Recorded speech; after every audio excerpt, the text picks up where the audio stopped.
मैं सतगुर सिंह पति हरिंदर कौर पिंड ਚੱਠਾ ਗੁਰਨਪੁਰਾ ਜ਼ਿਲ੍ਹਾ ਸੰਗਰੂਰ ਦੇ ਰਹਿਣ ਵਾਲੇ ਹਾਂ ਜੀ। ਤੇ ਸਾਡੇ ਵਿਆਹ ਨੂੰ 2 ਸਾਲ ਹੋ ਗਏ ਆ। ਅਸੀਂ ਪਹਿਲਾਂ ਕਈ ਥਾਵਾਂ ਤੋਂ ਇਲਾਜ ਕਰਾਇਆ ਪਰ ਕਿਤੇ ਵੀ ਸਾਨੂੰ ਕੋਈ ਵੀ ਉਹ ਨਹੀਂ ਮਿਲਿਆ ਹੈਗਾ।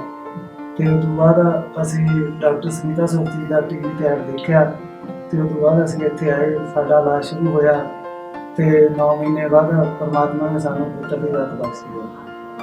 ਅਸੀਂ ਸਾਡੀ ਕੋਈ ਖੁਸ਼ੀ ਦਾ ਟਿਕਾਣਾ ਨਹੀਂ ਰਿਹਾ ਤੇ ਅਸੀਂ ਤਹਿ ਦਿਲੋਂ ਡਾਕਟਰ ਸੁਨੀਤਾ ਸੋਫਤੀ ਦੇ ਪਰਮਾਤਮਾ ਦਾ ਧੰਨਵਾਦ ਕਰਦੇ ਹਾਂ ਤੇ ਅਸੀਂ ਰੱਬ ਅੱਗੇ ਅਰਦਾਸ ਕਰਦੇ ਹਾਂ ਕਿ ਸਾਡੇ ਰੱਬ ਵਰਗੇ ਡਾਕਟਰ ਸੁਨੀਤਾ ਸੋਫਤੀ ਪਰਮਾਤਮਾ ਨੂੰ ਬਖਸ਼ੇ।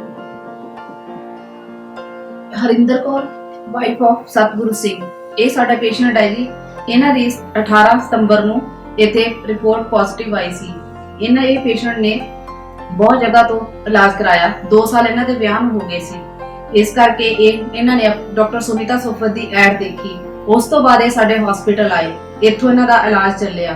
ਉਸ ਤੋਂ ਬਾਅਦ ਪਰਮਾਤਮਾ ਨੇ ਇਹਨਾਂ ਨੂੰ ਇੱਕ ਚੰਨ ਵਰਗਾ ਬੇਟਾ ਦਿੱਤਾ, ਜਿਸ ਕਰਕੇ ਇਹ ਡਾਕਟਰ ਸੁਨੀਤਾ ਸੋਫਤ ਦਾ ਬਹੁਤ ਦਿਲੋਂ ਧੰਨਵਾਦ ਕਰਦੇ ਹਨ ਅਤੇ ਇਹ ਸਾਰੇ ਪੇਸ਼ੈਂਟਸ ਨੂੰ ਆਪਣਾ ਇਹ ਸੁਨੇਹਾ ਪਹੁੰਚਾਉਂਦੇ ਹਨ ਕਿ ਕੋਈ ਵੀ ਵਿੱਚ ਇਲਾਜ ਨਾ ਛੱਡਿਓ ਅਤੇ ਆਪਣੇ ਦਿਲੋਂ ਧਰਾ ਕੇ ਇੱਥੇ ਇਲਾਜ ਕਰਾਈ ਜਾਇਓ। ਰੱਬ ਕਦੀ ਨਾ ਕਦੀ ਤਾਂ ਸਭ ਦੀ ਸੁਣਦਾ ਹੈ। ਇਸ ਕਰਕੇ ਇਹ ਫਿਰ ਇੱਕ ਵਾਰੀ ਡਾਕਟਰ ਸੁਨੀਤਾ ਸੋਫਤ ਤੇ ਸਾਰੇ ਸਟਾਫ ਦਾ ਆਪਣਾ ਦਿਲੋਂ ਭਰ ਕੇ ਧੰਨਵਾਦ ਕਰਦੇ ਹਾਂ ਜੀ।